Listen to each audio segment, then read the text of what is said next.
বিভিন্ন প্রতিযোগিতামূলক পরীক্ষাগুলোতে প্রতি বছরেই বিদেশি ভাষার শব্দ থেকে দু একটি প্রশ্ন হয়ে থাকে। তবে এর মধ্যে আরবি, ফার্সি, ফরাসি, পর্তুগিজ ভাষার শব্দগুলো থেকে প্রশ্ন বেশি হয়ে থাকে। তো আসুন আমরা পর্তুগিজ ভাষার কিছু শব্দ ছন্দে ছন্দে শিখে নিই, এবং এখানে যে শব্দগুলো দেয়া আছে এখান থেকে অবশ্যই আপনারা পরীক্ষায় কমন পাবেন। আলমারিতে আলকাত্রা, আনারসে আলপিন, বালতি ভরে পেয়ারা পেঁপে গুদাম ঘরে রেখে দিন। গির্জার পাদ্রী সাহেব বাজায় বেহালা, আয়া বানায় আতার আচার কয়েক গামলা। কেরানির কেদারাতে পাউরুটি আর সাগু, তামাক খেয়ে মিস্ত্রিতে হয়ে গেল কাবু।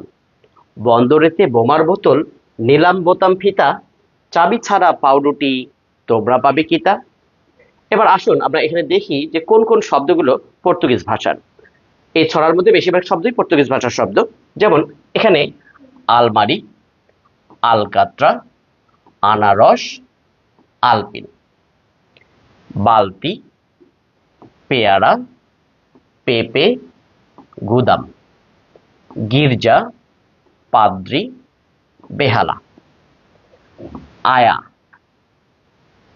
আতা। আমরা যে আতা গাছে তোতা পাখি বা আতা ফল আছে, এই লাইনটা সম্পর্কে আরেকটু বলে নেই যে এখানে আমি লিখেছি আয়া বানায় আতার আচার কয়েক গামলা।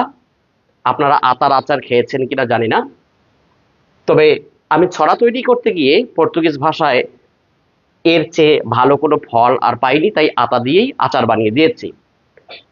এরপরে আচার, গামলা, কেরানি, কেদারা, পাউরুটি, সাগু,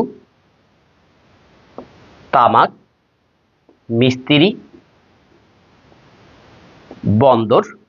এই লাইনটা একটু দেখুন। আমি বন্দরে গেলাম, বন্দর থেকে বোমার বোতল নিলাম, সেখান থেকে আরো বোতাম এবং ফিতা নিলাম। যেহেতু গুদাম ঘরে আগেই পেয়ারা পেঁপে পাউরুটি রেখে দেওয়া আছে, তাই চাবি ছাড়া পাউরুটি পাওয়া যাবে না। তাহলে বন্দর, বোমা, বোতল, বোতাম, ফিতা, চাবি এবং পাউরুটি। আপনারা দেখবেন বিভিন্ন প্রতিযোগিতামূলক পরীক্ষায় এই শব্দগুলো থেকেই এসে থাকে। এই ছড়াটা যদি আপনাদের আয়ত্তে থাকে এবং পর্তুগিজ ভাষার থেকে যদি কোনো প্রশ্ন হয়ে থাকে, আপনারা অবশ্যই অন্তত একটি নাম্বার কমন পেয়ে যাবেন। তো বিডি জবকের পক্ষ থেকে আপনাদের সকলকে জানাই ধন্যবাদ এবং